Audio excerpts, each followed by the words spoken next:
Welcome to mathematics. आज का हमारा टॉपिक है introduction to derivatives. 17th century में एक English mathematician sir Isaac Newton और एक German mathematician William Leibniz independently instantaneous rate of change के प्रॉब्लम्स पर काम कर रहे थे। यही इंस्टेंटेनियस रेट ऑफ चेंज का कॉन्सेप्ट बाद में डेरिवेटिव्स की बुनियाद बना, बल्कि इंस्टेंटेनियस रेट ऑफ चेंज को ही उन्होंने डेरिवेटिव्स का नाम दिया। बेसिकली डेरिवेटिव्स हमें बताते हैं कि कोई चीज़ कितनी फास्टली चेंज हो रही है या किस रेट के साथ चेंज हो रही है, तो इसी को हम कहते हैं rate of change. Rate of change क्या है, किस तरह से हम रेट ऑफ चेंज को डिफाइन कर सकते हैं। रेट ऑफ चेंज में अगर आप चेंज को देखें, जब हम चेंज की बात करते हैं तो चेंज हमेशा एक क्वांटिटी में नहीं आएगा। चेंज हमेशा एक क्वांटिटी में किसी दूसरी क्वांटिटी के कंपैरिजन में आएगा। तो यानी कि रेट ऑफ चेंज क्या है कि अगर एक क्वांटिटी चेंज हो रही है किसी दूसरी क्वांटिटी के हिसाब से, उनके दरमियान में एक इस तरह का रिलेशनशिप कि change in one quantity with respect to the change in other quantity is defined to be rate of change.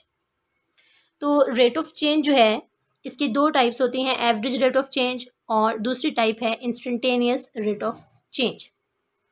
Instantaneous rate of change जो है वो एवरेज रेट ऑफ चेंज से ही बनता है, लेकिन एवरेज रेट ऑफ चेंज जो है वो हमारा डेरिवेटिव्स नहीं है। इंस्टेंटेनियस रेट ऑफ चेंज जो है इसको डेरिवेटिव्स का नाम दिया गया है। किस तरह से, अब हम एवरेज रेट ऑफ चेंज को डिफाइन करते हैं और फिर इंस्टेंटेनियस रेट ऑफ चेंज को देखते हैं। तो एवरेज रेट ऑफ चेंज क्या है, सपोज करें एक एग्जांपल की मदद से हम इसे सॉल्व करते हैं एवरेज रेट ऑफ चेंज को। तो अब हम एवरेज रेट ऑफ चेंज को एक एग्जांपल की मदद से एलेबरेट करते हैं कि एवरेज रेट ऑफ चेंज क्या है। सपोज करें कि एक पार्टिकल या कोई भी ऑब्जेक्ट जो है वो एक स्ट्रेट लाइन में मूव कर रहा है और हम उसकी पोजीशन चेक करते हैं एक फिक्स पॉइंट के लिहाज से। आफ्टर टाइम टी उसकी पोजीशन है एस ऑफ टी और आफ्टर टाइम t1 उसकी पोजीशन है एस ऑफ t1। यानी कि हमने पोजीशन को रिप्रेजेंट किया है एस ऑफ टी से और एस ऑफ t1 से, टाइम इंटरवल t और t1 के हिसाब से। तो डिस्टेंस क्या होगा, time interval t1 minus T after time interval t1 minus T, जो मूविंग पार्टिकल है या मूविंग ऑब्जेक्ट है उसका डिस्टेंस क्या होगा, उसका डिस्टेंस यही होगा S of t1 minus S of T. तो इस तरह से अगर हम ये एक डिफरेंस कोशेंट लें, S of t1 minus S of T divided by t1 minus T, यानी कि change in position with respect to change in time, ये डिफरेंस कोशेंट जो है ये रिप्रेजेंट करता है average rate of change of distance को over the time interval t1 minus T. तो इसी को हम कहते हैं एवरेज रेट ऑफ चेंज। यानी कि अभी हमने रेट ऑफ चेंज को डिफाइन किया। रेट ऑफ चेंज क्या है, change in one quantity with respect to the change in other quantity. तो यहाँ पर यही है कि change in one quantity, change in distance with respect to the change in time. लेकिन यहाँ पे फ़र्क क्या है, फ़र्क ये है कि यहाँ पर हमें डिस्टेंस के लिए 2 पॉइंट्स चाहिए, तो 2 पॉइंट्स पे हमने डिस्टेंस कैलकुलेट किया है। तो यानी कि एवरेज रेट ऑफ चेंज या instantaneous rate of change calculate करने के लिए हमें 2 पॉइंट्स ही चाहिए होंगे। तो ये जो डिफरेंस कोशेंट है इसको क्या कहते हैं, average rate of change of distance over the time interval t1 minus T. Basically हमारे पास जो ये फार्मूला है rate of change of distance, actually ये हमारे पास स्पीड का फार्मूला होता है। तो यहाँ पर अगर हम देखें कि अगर ये जो टाइम इंटरवल है t1 माइनस टी, अगर ये स्मॉल ना हो तो जो average rate of change of distance है ये एक्यूरेट रेट ऑफ चेंज को रिप्रेजेंट नहीं करेगा, यानी कि हमें एक्चुअल जो स्पीड है वो नहीं मिलेगी। तो जैसे जैसे जो time interval t1 minus T है ये स्मॉल होता जाएगा, वैसे हमें एक्चुअल स्पीड जो है वो मिलती जाएगी, या हम कह सकते हैं कि actual rate of change, average rate of change हमें मिलेगा। तो इसको हम एक एग्जांपल की मदद से देखते हैं। सपोज किया कि एक मूविंग ऑब्जेक्ट जो है उसकी पोजीशन आफ्टर टाइम t हमारे पास है S of T is equal to T square plus T. अब हम डिफरेंट टाइम इंटरवल्स पर एवरेज रेट ऑफ चेंज जो है वो कैलकुलेट करते हैं। इंटरवल हमारे पास है T is equal to 3 seconds to T equal to 5 seconds. ये हमारे पास T1 है और ये हमारे पास T है। तो एवरेज रेट ऑफ चेंज क्या होगा, S of 5 minus S of 3 divided by T1 minus T, मतलब 5 माइनस 3। ये हमारे पास इंटरवल है और ये है एवरेज रेट ऑफ चेंज। तो S ऑफ 5 क्या होगा, यहाँ पर हम 5 पुट करेंगे। S ऑफ 3 अगर कैलकुलेट करना है तो यहाँ पर अगेन हम 3 पुट करेंगे। तो S of 5 is equal to 5 square plus 5 which is 25 plus 5 minus S of 3 square 9 plus 3, 9 plus 3 divided by 2। तो ये हमारे पास क्या हो जाएगा, 30 minus 12 divided by 2 which is equal to 9। तो 18/2 यहाँ पर हमारे पास हो जाएगा 9। अब हम एक और इंटरवल लेते हैं, t is equal to 3 seconds to t is equal to 4 seconds. यानी कि हमने क्या किया, यहाँ पर इंटरवल को थोड़ा सा स्मॉल कर दिया है। यहाँ पर जो डिफरेंस है टाइम इंटरवल में T1 माइनस T, जो डिफरेंस है वो ज़्यादा है। अब हम इंटरवल स्मॉल कर दिया है, 3 सेकेंड टू 4 सेकेंड, यानी कि 4 माइनस 3। अब हमारे पास जो डिफरेंस रह गया टाइम इंटरवल का वो सिर्फ 1 है। तो S ऑफ T पोजीशन इस पर कैलकुलेट करें, क्या होगी, T square S of 4 minus S of 3 divided by 4 minus 3 which is equal to 4। 16 plus 4 20 minus 12 divided by 1 which is equal to 8। तो यहाँ पर अगर हम एक और इंटरवल लें, t is equal to 3 second to t is equal to 3.5 ले लें, तो भी हमारे पास जो है वो आंसर आएगा। अगर हम t is equal to 3 second to t is equal to 3.5 seconds लें, यानी कि इंटरवल को मज़ीद इस्तेमाल कर दें, तो हमारे पास जो पोजीशन है S ऑफ t वो आएगी 7.5। तो तीनों वैल्यू से हमें क्या पता चल रहा है कि तीनों वैल्यूज़ डिफरेंट हैं। इन तीनों वैल्यू से हम नहीं बता सकते कि एक्चुअल स्पीड क्या है। तो ये, लेकिन ये हमारे पास एक्चुअली क्या है, एवरेज रेट ऑफ चेंज है हमारे पास।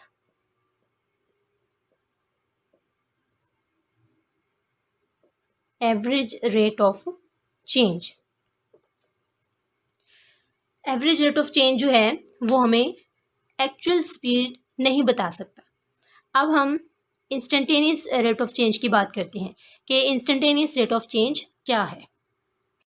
अब हम सेम जो है पोजीशन लेते हैं, S of t equal to T square plus T. उस पर हम जो इंटरवल हमारे पास था t is equal to 3 second to, अब इंटरवल को हम मज़ीद स्मॉल कर देते हैं। जैसे जैसे हम इंटरवल को स्मॉल करते जाएंगे, यानी कि जो टाइम इंटरवल है उसको हम छोटा करते जाएंगे, हमें एक्चुअल जो रेट ऑफ चेंज है वो मिलेगा। हमें अगर हम स्पीड कैलकुलेट कर रहे हैं तो हमें स्पीड की एक्चुअल वैल्यू मिलेगी। तो देखिए कि अब हम टाइम इंटरवल को स्मॉल कर देते हैं, 3 second to t equal to 3.1 second. अब यहाँ पे देखिए कि डिफरेंस कितना है, 3.1 माइनस 3, कितना डिफरेंस है, 0.1, जो कि बहुत ही छोटा है, अप्रोक्सीमेटली इक्वल टू 0 है। एग्जैक्ट 0 नहीं है डिफरेंस, लेकिन 0 के बहुत ही करीब तरीन है। तो यहाँ पर पोजीशन जो है वो कैलकुलेट करें तो S of t 3.1 minus S of 3, ये आपके पास आ जाएगा 12.71 minus 12 divided bye 3.1 minus 3, 0.71 divided by 0.1। तो अब यहाँ पर जो स्पीड है वो क्या आएगी, 7.1। सेकेंड वैल्यू लें, t is equal to 3 second to T equal to, अब जो इंटरवल है वो मज़ीद स्मॉल कर दें, 3.01। एवरेज रेट ऑफ चेंज यहाँ पर क्या आएगा, 12.0701 माइनस 12 डिवाइडेड बाय, अब यहाँ पर जो टाइम इंटरवल है 3.01 माइनस 3, ये मज़ीद हमने स्मॉल कर दिया है 0.01, यानी कि जो टाइम इंटरवल है वो बहुत ही छोटा हो गया है। तकरीबन जो है वो अब ज़ीरो के पहले भी 0.1 था, अप्रोक्सीमेटली इक्वल टू ज़ीरो है, लेकिन अब ये और ज़्यादा ज़ीरो के करीब हो गया है। तो यहाँ पर वैल्यू क्या आई है, 7 पॉइंट, अगर इसको कैलकुलेट करें तो वैल्यू यहाँ पर आती है 7.01। तो इन दोनों वैल्यूज़ को चेक करें, 7.1 और ये है 7.01, दोनों वैल्यूज़ जो हैं वो एक दूसरे के बहुत पास हैं। यहाँ से हम बता सकते हैं कि हमारे पास जो स्पीड है वो कितनी आएगी पार्टिकल की, वो 7 आएगी, यानी कि अप्रॉक्सीमेटली हम बता सकते हैं कि स्पीड 7 आएगी। यहाँ से हमें क्या पता चलता है, यहाँ से हमें ये पता चलता है कि जो इंस्टेंटेनियस रेट ऑफ चेंज है वो हमें एक्चुअल वैल्यू बता देता है। जैसे जैसे हम इंटरवल को स्मॉल करते जाएंगे, जैसे जैसे हम दो पॉइंट्स को बहुत करीब लाते जाएंगे, वैसे ही हमें जो है वो एक्चुअल वैल्यू हमें मिल जाएगी। तो यानी कि जो अगर हम इंटरवल को स्मॉल कर दें तो हम किसी एक ख़ास मोमेंट के ऊपर रेट को कैलकुलेट कर सकते हैं, या अगर हम स्पीड कैलकुलेट करना चाह रहे हैं तो हम किसी ख़ास पॉइंट पे, ख़ास मोमेंट पे जो है वो स्पीड कैलकुलेट कर सकते हैं, और इसी को हम कहते हैं इंस्टेंटेनियस रेट ऑफ चेंज। तो हम डेफिनेशन देखते हैं इसकी। हमने देखा कि किस तरह से अगर हम इंटरवल को, टाइम इंटरवल को बहुत ही स्मॉल कर दें तो हमारे पास जो है वो इंस्टेंटेनियस रेट ऑफ चेंज हासिल होता है। यानी कि अगर हम time interval t1 minus t, this is equal to delta t, अब ये डेल्टा जो है वो स्मॉल चेंज को शो करता है। अब जो टाइम इंटरवल है वो बहुत ही स्मॉल है हमारे पास, तो बहुत स्मॉल का क्या मतलब है कि अप्रॉक्सीमेटली इक्वल टू ज़ीरो हो जाएगा, एग्जैक्टली ज़ीरो नहीं होगा लेकिन ज़ीरो के बहुत पास होगा, अप्रॉक्सीमेटली ज़ीरो होगा। तो तब जो है वो हमारे पास limit delta T tends to zero, change in position with respect to change in time. अब जो टाइम है, टाइम इंटरवल बहुत स्मॉल है, उसे हम डेल्टा टी से शो कर रहे हैं, डिनोट कर रहे हैं यहाँ पर। तो अगर ये लिमिट एग्जिस्ट करे तो इस एक्सप्रेशन को हम क्या कहते हैं, इंस्टेंटेनियस रेट ऑफ चेंज। तो डेरिवेटिव को हम किस तरह से, अगर हम जनरलाइज करें इंस्टेंटेनियस रेट ऑफ चेंज को, हमने instantaneous rate of change of distance लिया है, अगर हम इसे किसी भी फंक्शन पे जनरलाइज कर दें तो किस तरह से डेरिवेटिव को हम डिफाइन कर सकते हैं। Let f be R real valued function continuous in the interval x1 x2 x1 belong to domain of function, then the difference quotient f of x1 minus f of x over x1 minus x represent the average rate of change in the value of f with respect to the change x1 minus x if x1 approaches to x। अब ये हमारे पास average rate of change है, लेकिन अब वही बात कि अगर हम यहाँ पर जो ये इंटरवल है इसको बहुत स्मॉल कर दें, x टू x1 जो हमने ओपन इंटरवल लिया है फंक्शन के डोमेन से, अगर हम इसको बहुत ही स्मॉल कर दें यानी कि अप्रॉक्सीमेटली इक्वल टू ज़ीरो कर दें, अगर x1 जो है वो x के बहुत पास हो जाए, अप्रोच करे x को, तो हमारे पास जो है वो लिमिट आएगी, लिमिट x1 और tends to x f of x1 minus f of x over x1 minus x। अगर ये लिमिट एग्जिस्ट करे तो हम इस एक्सप्रेशन को कहते हैं कि ये rate of change of f है with respect to x, instantaneous rate of change है, और यही इंस्टेंटेनियस रेट ऑफ चेंज जो है ये हमारा डेरिवेटिव होता है। तो अगर हम जो दोनों पॉइंट्स हैं हमारे पास x और x1, अगर हम उनको एक दूसरे के बहुत ही पास ले आए, यानी कि जो फाइनल पॉइंट है x1, अगर हम उसको इनिशियल पॉइंट के पास ले आए तो जो हमारे पास डिफरेंस है वो बहुत ही स्मॉल हो जाएगा, यानी कि अप्रॉक्सीमेटली इक्वल टू ज़ीरो हो जाएगा। तो अगर तो यानी कि डेल्टा एक्स जो है वो ज़ीरो को अप्रोच कर रहा है, अगर हमारे पास ये लिमिट एग्जिस्ट करे तो हम इसे कहते हैं कि ये डेरिवेटिव है फंक्शन का with respect to x. Next हमारे पास है डेरिवेटिव की डिफरेंट नोटेशंस हैं जो कि डिफरेंट मैथमेटिशियंस ने दी हैं। तो यहाँ पर हमारे पास पहली नोटेशन है लिबनिज ने जो कि दी है, वो है dy/dx या df/dx कॉमनली जो यूज़ की जाती है। और दूसरी नोटेशन है न्यूटन ने जो दी है, वो है y के ऊपर डॉट, यानी कि जो भी जिस फंक्शन का भी हम डेरिवेटिव ले रहे हैं उसके ऊपर डॉट डाल दें। इसी तरह अगर फंक्शन f को डिफरेंशिएट कर रहे हैं तो f के ऊपर डॉट डाल के हम उसे डेरिवेटिव को डिनोट करते हैं। एक हमारे पास नोटेशन होती है इसकी f डैश ऑफ x या f प्राइम ऑफ x, और एक नोटेशन है capital D of f of x, और एक हमारे पास नोटेशन होती है कि अगर फर्स्ट डेरिवेटिव है, सेकंड डेरिवेटिव है, थर्ड डेरिवेटिव है या nth डेरिवेटिव है, तो जो भी डेरिवेटिव है वो उस अगर वेरिएबल है तो वेरिएबल के ऊपर, अगर फंक्शन है तो फंक्शन के ऊपर ब्रैकेट में डाल के हम लिख देते हैं।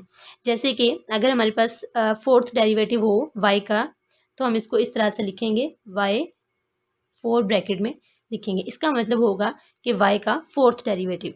इस तरह से अगर हम f को डिफरेंशिएट कर रहे हैं तो f के ऊपर n ब्रैकेट में डाल के लिख देंगे। तो ये हमारे पास जो है डेरिवेटिव्स की डिफरेंट नोटेशंस हैं। तो यही था हमारा आज का लेक्चर।